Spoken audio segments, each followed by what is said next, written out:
નમસ્કાર, નિર્માણ ન્યૂઝની વિશેષ રજૂઆત ઝીરોડ કાર્યક્રમ સાથે હું છું યજ્ઞ ત્રિવેદી. દર્શક મિત્રો, આજે ઝીરોડ કાર્યક્રમમાં ચર્ચા વિચારણા કરવાની છે. ભારત હવે એઆઈની ક્રાંતિ લાવશે તેવું. ભારતમાં એઆઈની ક્રાંતિ, હું એટલા માટે આ વર્ડનો યુઝ કરી રહ્યો છું કારણ કે છેલ્લા ઘણા સમયથી હું તમને એપ્રોક્સ તમને હું ટાઈમ પણ કહી દઉં કે 2026ની જ્યારથી શરૂઆત થઈ ત્યારથી એઆઈના પ્રોજેક્ટ્સ ઉપર સૌથી વધારે વર્કઆઉટ થતું હોય તેવું સ્પષ્ટપણે જોવા મળી રહ્યું છે. અને એ પણ પછી એઆઈના અલગ અલગ પ્રોજેક્ટ્સ હોય કે પછી તેની સાથે ઇકોનોમીની જે બાબત હોય કે પછી તેની સાથે યુનિયન બજેટમાં જે કેન્દ્રીય નાણામંત્રી નિર્મલા સીતારમણજી દ્વારા પણ એઆઈ ઉપર જે સૌથી વધારે ફોકસ મૂકવામાં આવ્યો હોય તેવું પણ જોવા મળ્યું. આ માત્ર યુનિયન બજેટની વાત થઈ. ત્યારબાદ ગુજરાતની બજેટની વાત કરીએ તો તેમાં પણ નાણામંત્રી કનુભાઈ દેસાઈ દ્વારા જે એઆઈને લઈને રિસર્ચને લઈને પણ જે સૌથી વધારે ભાર મૂકવામાં આવ્યો તે પણ જોવા મળ્યું. અને ત્રીજી વસ્તુ કે એઆઈ સમિટની જે આયોજન કરવામાં આવ્યું અને તેની ઉપરથી પણ ક્યાંક જે ચર્ચા વિચારણાઓ જોવા મળી હતી કે આ એઆઈ સમિટ એ કેટલી મહત્ત્વની, કારણ કે તેમાં પણ વડાપ્રધાન નરેન્દ્ર મોદીએ કહ્યું હતું કે આ ભય નહીં પરંતુ આ ભાગ્ય છે અને ભાગ્ય બદલવાની પણ એક શક્તિ ધરાવે છે. એટલે કે જે પ્રમાણે ભારતમાં હવે એઆઈ ભારત આખું હવે એઆઈ ક્રાંતિ તરફ જે આગળ વધી રહ્યું છે તે અત્યારના સમયમાં ઘણું મહત્ત્વનું છે. ઇકોનોમીની દૃષ્ટિએ પણ મહત્ત્વનું છે, સ્ટાર્ટઅપની દૃષ્ટિએ પણ ઘણું મહત્ત્વનું છે અને ટેકનોક્રેટની દૃષ્ટિએ પણ અત્યારે તો ઘણું મહત્ત્વનું જોવા મળી રહ્યું છે. ત્યારે આ તમામ મુદ્દાઓ પર આજે આપણે ચર્ચા વિચારણા શરૂ કરીશું અને આ ચર્ચા વિચારણા કરવા માટે અમારી સાથે જોડી ગયા છે ડૉક્ટર પ્રવીણ જાદવ કે જેઓ ઇકોનોમિસ્ટ છે. સાથે સાથે ડૉક્ટર ભાવિન પંડ્યા આપણી સાથે જોડી ગયા છે કે જેઓ એસવી ઇનોવેશન ફાઉન્ડેશનના સીઈઓ છે. અને સાથે પ્રવીણભાઈ પ્રજાપતિ આપણી સાથે જોડી ગયા છે કે જેઓ ડબલ્યુપી બંચના ફાઉન્ડર છે. જે આપ ત્રણનું સૌથી પહેલાં તો સ્વાગત છે. સૌથી પહેલી શરૂઆત હું પ્રવીણજી આપનાથી કરવા માગીશ. જે પ્રમાણે એઆઈની ક્રાંતિ અત્યારે તો જોવા મળી રહી છે ભારતમાં, દરેક જગ્યાએ એઆઈ જ અત્યારે તો જે ચર્ચાઈ રહ્યું છે, એ પછી યુનિયન બજેટ હોય કે પછી ગુજરાતનું બજેટ હોય કે પછી એઆઈ સમિટ પણ કેમ ના હોય. જે પ્રમાણે અત્યારે તો દરેક લોકો તેની ઉપર જે ચર્ચા કરી રહ્યા છે અને તેને આગળ લાવવાનો જે એક પ્રયત્ન કરી રહ્યા છે, અત્યારના સમયમાં એ કેટલું મહત્વનું છે? યસ, તો જે રીતે અત્યારે આપણી જે ઇન્ફોર્મેશન ટેકનોલોજીમાં જે કહેવાય ને કે નવો વળાંક આવ્યો છે, તો એમાં ખાસ ભાર મૂકે તો અત્યારે એઆઈ ઉપર બધું ડેવલપમેન્ટ ને બધું જે ચાલી રહ્યું છે. ઘણી બધી જગ્યાએ અત્યારે એઆઈનું ઇનોવેશન્સ ઘણા બધા લેવલે ઇમ્પ્લિમેન્ટ બી થઈ ગયું છે. ખાસ કરીને હું વાત કરું તો અત્યારે ભારતમાં બી જે રીતે વાત થઈ પ્રમાણે કે આપણે જે AI summit India AI summit impact યોજાની હતી 16 થી 20 ફેબ્રુઆરી દરમિયાન, એમાં બી કહેવાય ને કે design and develop in India deliver to the world, એટલે ભારત ટેકનોલોજી ઇનોવેશનમાં આત્મનિર્ભર બની રહ્યું છે, જે બહુ ખૂબ મહત્વની વાત કહેવાય.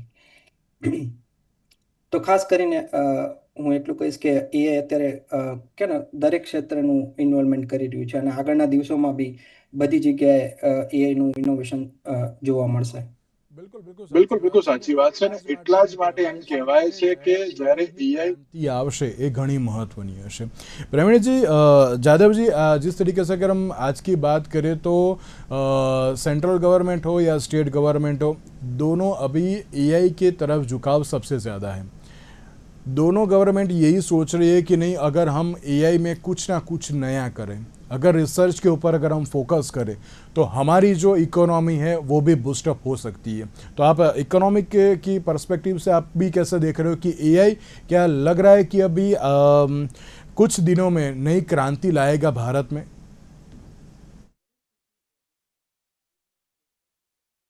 जीडीपी में कंट्रीब्यूशन कर रहा है वो सर्विस सेक्टर कर रहा है और उसमें सबसे ज्यादा एम्प्लॉयमेंट के भी चांसेस है. तो ऑब्वियसली जीडीपी में कंट्रीब्यूशन या जो हमारा आर्थिक विकास है वो सर्विस सेक्टर्स के ऊपर डिपेंडेंट है.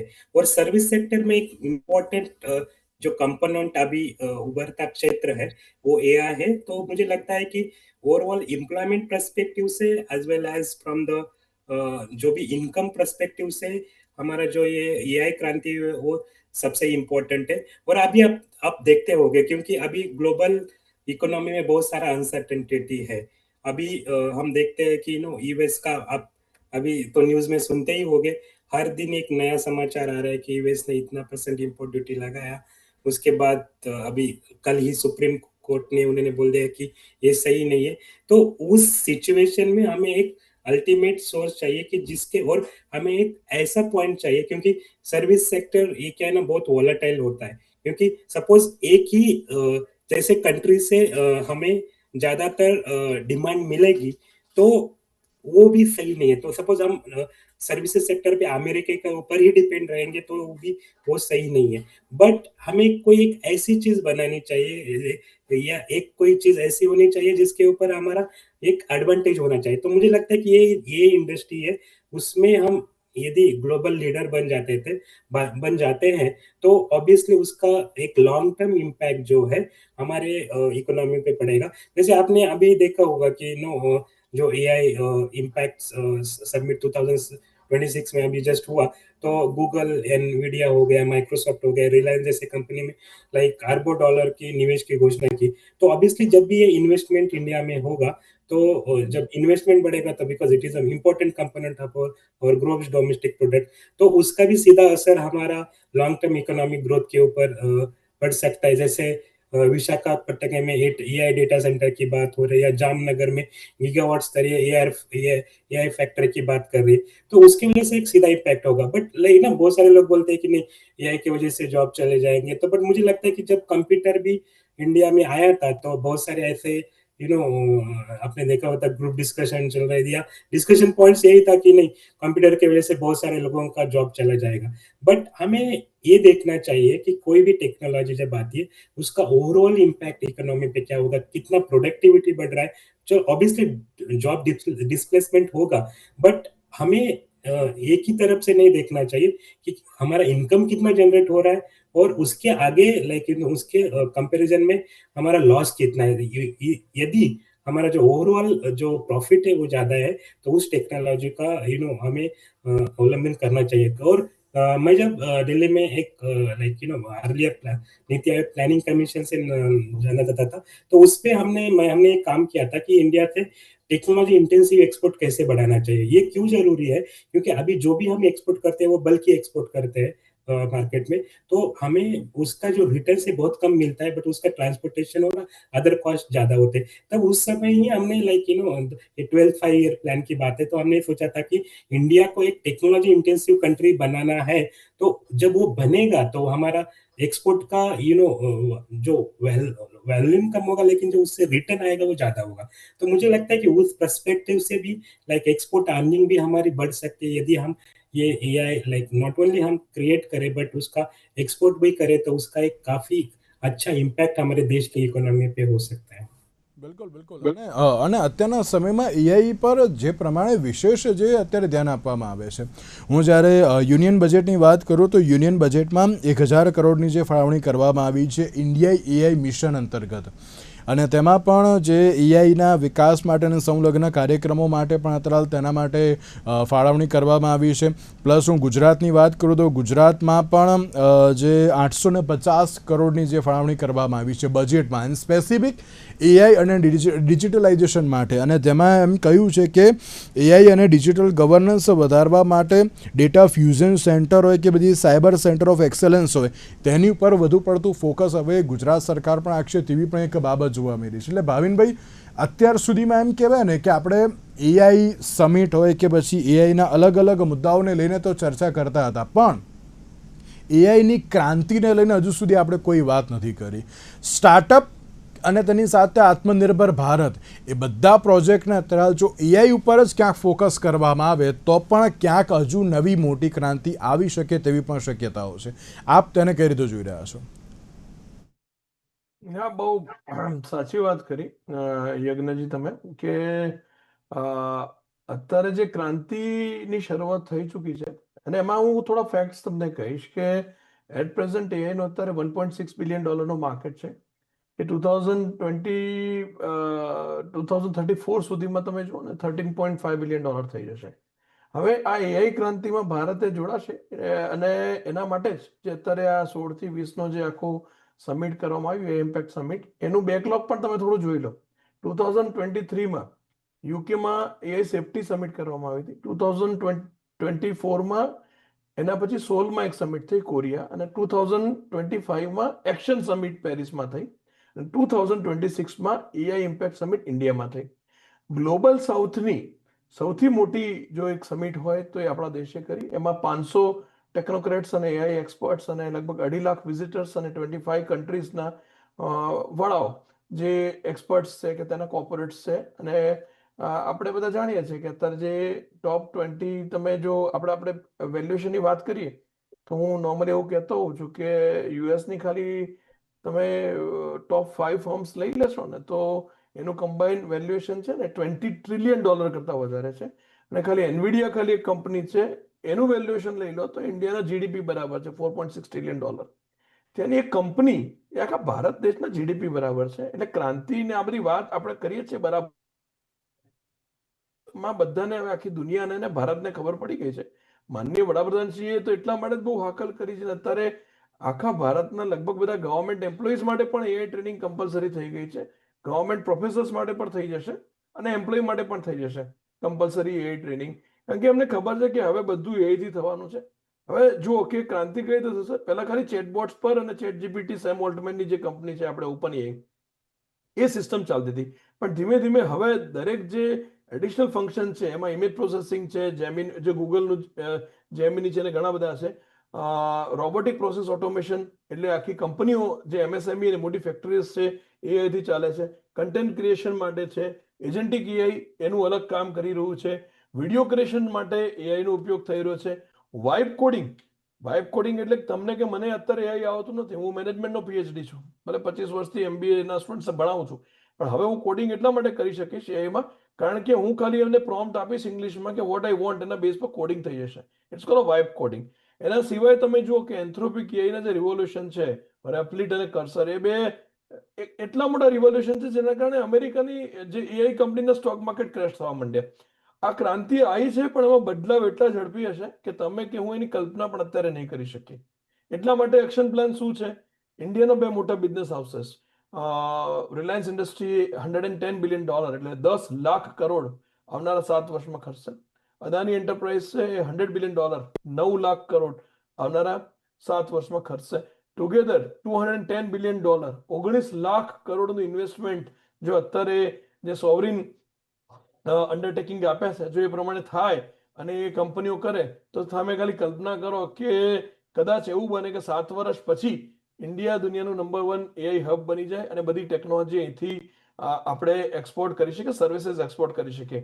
બીજી બધી કન્ટ્રીઝ જોડે કેવું છે કે એ લોકો જોડે કમ્પ્યુટિંગ પાવર છે. અત્યાર સુધી આપણી જોડે કમ્પ્યુટિંગ પાવર નહોતો, આપણી જોડે સ્કિલ્સ હતા. એટલે આપણા જ લોકો અમેરિકામાં જઈને સોફ્ટવેર ડેવલપ કરે, યુકે, કેનેડા, જર્મની જઈને ત્યાં ટેલેન્ટ્સ આપે. એટલે આપણા we have a great human skills but we were lacking computing power. હવે એઆઈના કારણે કમ્પ્યુટિંગ પાવર મળશે અને આપણું જે સેમિકન્ડક્ટર રિવોલ્યુશન છે, જેમાં 1,10,000 કરોડ લગભગ 2 વર્ષમાં એના ઇન્વેસ્ટમેન્ટ પૂરા થઈ જશે. 3 સેમિકન્ડક્ટર કંપની આવશે, ચિપ મેકિંગ એને ફ્યુઅલ અપ કરશે. એટલે આપણે logical controller with embedded systems and with the help of AI investments અને young talent pool. Chances are there કે 7-8 વર્ષ પછી કદાચ દુનિયામાં આપણે જે સુપર પાવર બનવાની આપણી ગેલછા છે એ આ રિવોલ્યુશનથી પૂરી થાય. બિલકુલ. ત્યારે એ પ્રમાણે એમ કહેવાય ને કે એલોકેશન કરી દેવું, જેને શું કે એની ઉપર વાતો કરી લેવી, પણ તેની સાથે પ્રોપર ઇમ્પ્લિમેન્ટેશન પણ ઘણું જરૂરી છે. તમે કરોડો રૂપિયાનો ખર્ચ કરો છો એમાં કોઈ શંકાને સ્થાન નહીં, ઘણું સારું છે. દરેક લોકો અત્યારે તો તેને એક્સેપ્ટ કરતા હોય છે કે ના, આની ઉપર અત્યારે તો વર્કઆઉટ કરવું એ બહુ જરૂરી છે, પણ યોગ્ય રીતે દરેક લોકો સુધી પહોંચાડવું પણ બહુ જરૂરી છે. પ્રેમણીજી, જે પ્રમાણે ભારત અત્યારે તો દુનિયાના સૌથી મોટા ટેક ટેલેન્ટ પુલ તરીકે પણ અત્યારે તો ક્યાંક આગળ આવી રહ્યું છે, અને સાથે જે પ્રમાણે મેં એઆઈની વાત કરી તો ડિજિટલ ગવર્નન્સ ઉપર જે અત્યારે સૌથી વધારે ભાર છે, ડેટા ફ્યુઝન સેન્ટર હોય કે બધી સાયબર સેન્ટર ઓફ એક્સેલન્સ હોય, અને તેની સાથે જ્યારે એઆઈ મિશનની આપણે વાત કરતા હોઈએ કે જેમાં સ્કિલ અને ઇન્ફ્રાસ્ટ્રક્ચર ઉપર સૌથી વધારે ફોકસ જોવા મળી રહ્યું છે, આપ તેને પણ કરી દો જુઓ છો કે આગામી સમયમાં તે કેટલું મહત્વનું છે?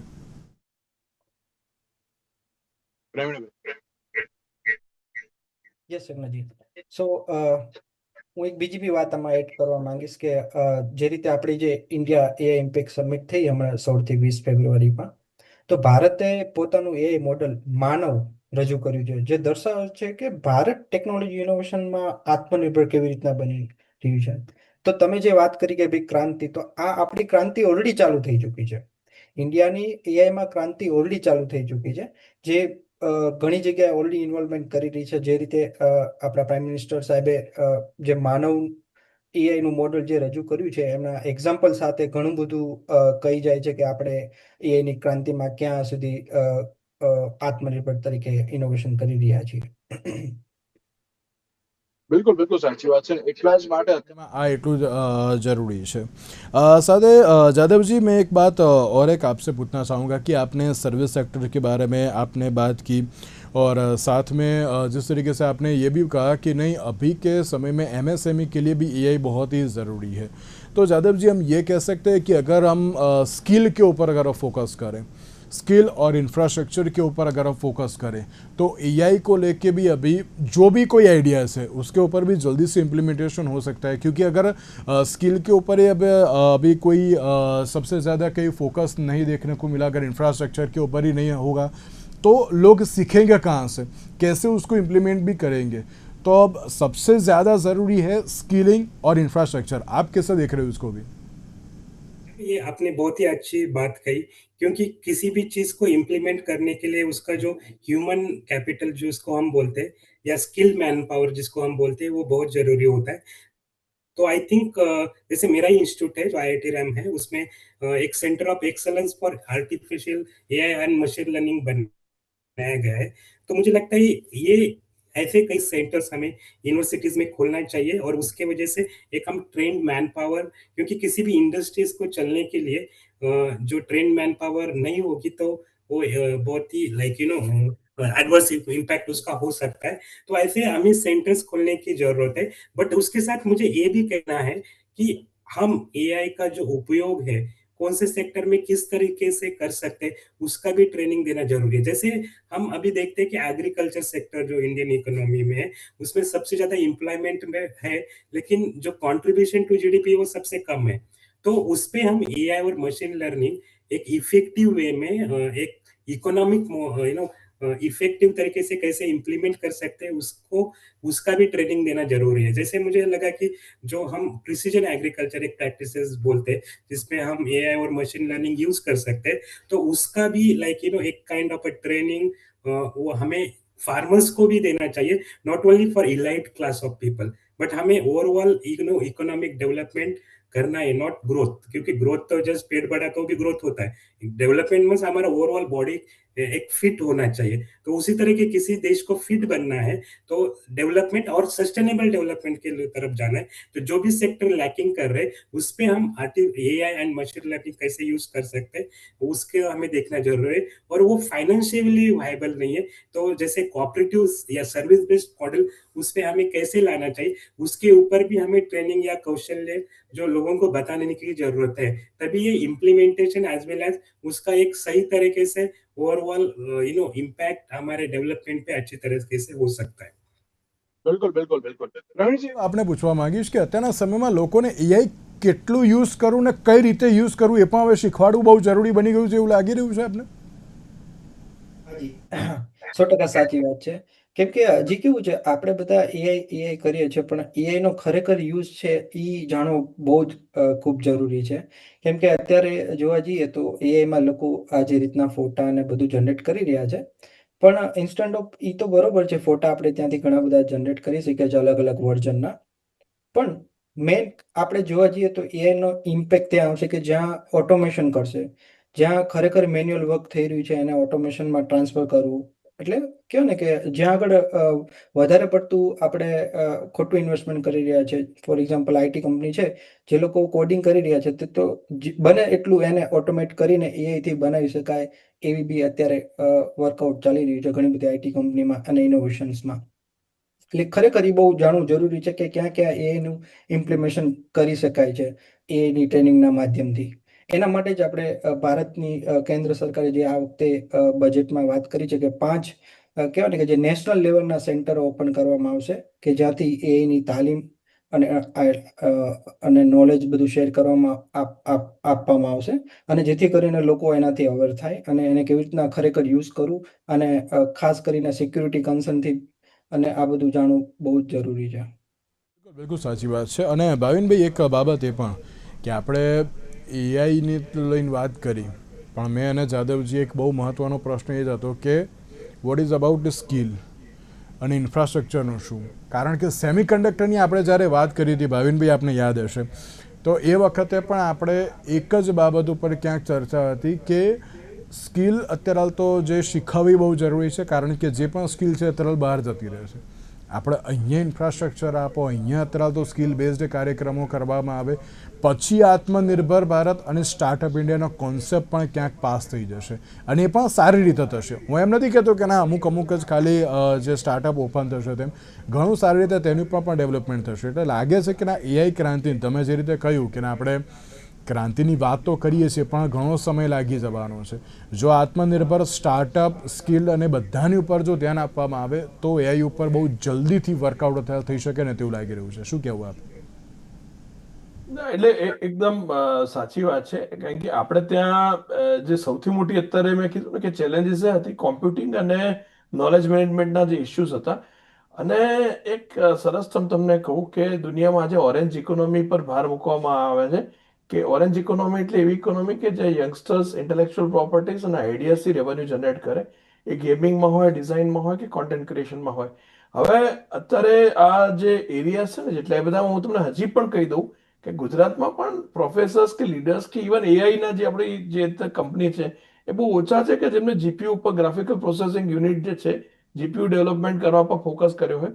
ડેટા સેન્ટર્સ 120 મેગાવોટનો પ્લાન્ટ જ્યારે ડેટા સેન્ટરનો લાર્જેસ્ટ એક જામનગરમાં રિલાયન્સ ઇન્ડસ્ટ્રી નાખશે, અત્યારે એના માટે રિલાયન્સ અને અદાની માટે એટલું સારું છે કે એ લોકો બેકએન્ડમાં એમનો પોતાનો રિન્યુએબલ એનર્જી, સોલાર પાવરથી એને પાવર કરી શકે. ચેલેન્જ એ પણ આવશે આવનારા સમયમાં કે જેટલું એઆઈ છે ને, ઇટ કન્ઝ્યુમ્સ મોર પાવર. એટલે અત્યારે કદાચ કલ્પના જ નહીં કરી હોય તમને, તમે સાદો તમારે હું તમને એક્ઝામ્પલ આપ્યો, એક્સપેરિમેન્ટ કરવો હોય તો તમારી મોબાઈલ પર જે ચેટ જીપીટી, પરપ્લેક્સિટી, જેમિની તમે નોટબુક એમ જે યુઝ કરતા હોય કરજો, તમારો ફોન જલ્દી ડિસ્ચાર્જ થઈ જશે. એટલે ઇટ કન્ઝ્યુમ્સ લોટ ઓફ પાવર, કારણ કે એનું જે મેં કીધું જીપીયુના કારણે પેરેલલ પ્રોસેસિંગ જબરદસ્ત થતું હોય છે. એટલે આ બધા એરિયાઝમાં હજી પણ જે ડીપ ટેક કહેવાય ને, ડીપ ટેકમાં હું હંમેશા ભાર મૂકતો હતો કે આપણે સ્ટાર્ટઅપ્સ કે બેઝિક પ્રોમ્પ્ટ એન્જિનિયરિંગ કરી નાખીએ કે પ્રોમ્પ્ટ આપીને એપ્લિકેશન યુઝ કરવામાં કોઈ મોટી નવાઈ નથી. આજે એનવીડિયા છે કે ફોરેનની કંપનીઝ છે જે વાત કરીએ આપણે જેટલી બી ત્યાંની માઇક્રોસોફ્ટની બધી વર્ષો સુધી એમ્બેડેડ કે ઓપરેટિંગ સિસ્ટમમાં કેમ રૂલ કર્યું છે, આપણા લોકોએ કોડિંગ જ કર્યું, તો કોડિંગ બી લેબર જોબ થઈ ગઈ. એનવીડિયાનું એક $18 પેકેજ આવે છે, એ તમે નાખી દો એટલે 2 સોફ્ટવેર એન્જિનિયર તમારા રિપ્લેસ થઈ જાય. એટલે અનએમ્પ્લોયમેન્ટ બી એટલું જોડે ક્રિએટ થવાનું, અને જે જોબ્સ ક્રિએટ થશે ને બહુ નીશ એરિયામાં સ્પેસિફિક વિથ હાઈ ઇન્ટેલેક્ચુઅલ અને કમ્પ્યુટિંગ સ્કિલ વાળાની જોબ ક્રિએટ થવાની છે. એટલે આ જે પ્રોગ્રેસની વાત જોડે જોડે આપણે એના માટે બી તૈયાર રહેવું જોઈએ. બહુ એક સરસ વાત કરી એમને સાહેબે કે India is probably V can become the football of the world. આપણે એગ્રીકલ્ચરમાં, પ્રિસિઝન ફાર્મિંગમાં જેમ અત્યારે અમેરિકામાં એમ કે એક મેઝ તમે લઈ લો, એનો દાંડો લઈ લો તો 72 દાણા બીન્સ નીકળશે, તો 72 દાણા નીકળે, 73માં ન નીકળે. It's called precision farming. હવે તમારે micro weather, because of global warming અને આ બધું અનસીઝનલ, અનટાઇમલી રેઇન, સ્પેસિફિક એરિયામાં રેઇન, આ બધા એટલા બધા પ્રશ્નો વધી ગયા છે. You need to establish micro weather station. એને તમારે એઆઈથી એમ્પાવર કરીને, ડેટા રિટ્રીવ કરીને પરફેક્ટ ઇન્ફોર્મેશન ખેડૂત જોડે પહોંચાડવી પડશે. અત્યારે એક બૂમાબૂમ એ પણ થાય છે કે ખેડૂતોને માહિતી આપવામાં આવશે, એકચ્યુઅલ સપોર્ટ કરવામાં નહીં આવે, પણ તમે વિચારો એ માહિતી હશે તો એ એમાંથી કંઈક કરી શકશે, ક્રોપ હાર્વેસ્ટ કરી લે છે કે રાઈટ ટાઈમે ફર્ટિલાઇઝર સ્પ્રિંકલ કરવું, પેસ્ટિસાઇડ્સ નાખવું, સર્વેલન્સ કરવું, સેટેલાઇટ ઇમેજનો યુઝ કરવો, માઇક્રોફ્લાનના ERP તમે ડેવલપ કરી શકો છો, ફાર્મ ERP ના ઓપ્ટિક્સનો યુઝ કરીને, સોઇલ ઓપ્ટિક્સનો તમારે લેન્ડના 100 પેરામીટર લઈ શકો છો. ફાર્મિંગમાં 100 ટેકનોલોજીસ છે. હું તો એગ્રીટેક ચેરપર્સન રહ્યો છું વાઇબ્રન્ટમાં, દરેકમાં 4/4માં. એટલે આઈ નો એમાં પણ એટલો બધો સ્કોપ છે. તો આપણે પેરેલલી જે આપણા કોર કોમ્પિટન્સ છે એને પણ with the help of technology વિકસાઈએ તો we can become the world football. અને તમે જોજો વર્લ્ડ ઇન 2040 નું પ્રેઝન્ટેશન હું બતાવું છું, ત્યારે આખો આફ્રિકા એ ત્યાં ફૂડ સિક્યુરિટીનો સૌથી મોટો ઇસ્યુ છે, કારણ કે રેન પડતો નથી અને એટલું બધું સૂકું થઈ જશે, ઘણી બધી નદીઓ અને ગ્લેશિયર પીગળી ગયા છે. આવનારા ટાઈમમાં food grain will become a big challenge, અને ત્યાં ભારત જો ટેકનોલોજીનો ઉપયોગ કરશે તો આપણે પેરેલલી આપણી ઇકોનોમી એમાં પણ એટલી સારી ડેવલપ કરી શકીશું. બિલકુલ સાચી વાત. જોવાનું એ રહ્યું કે જ્યારે આપણે ભારતમાં એઆઈની ક્રાંતિની તો વાત કરીએ છીએ, બજેટની પણ વાત કરીએ, સમિટની પણ વાત કરીએ અને તમામ મુદ્દાઓની તો વાત કરી, પણ તેની સાથે એક જ બાબત યથાવત છે કે જ્યારે બજેટમાં વાત કરવામાં આવે છે કે બધી સમિટમાં વાત કરવામાં આવે છે, એ પ્રોપર ઇમ્પ્લિમેન્ટેશન અને તેની સાથે સાથે જે દરેક લોકોની સુધી સમજણ પડ્યું પહોંચવું.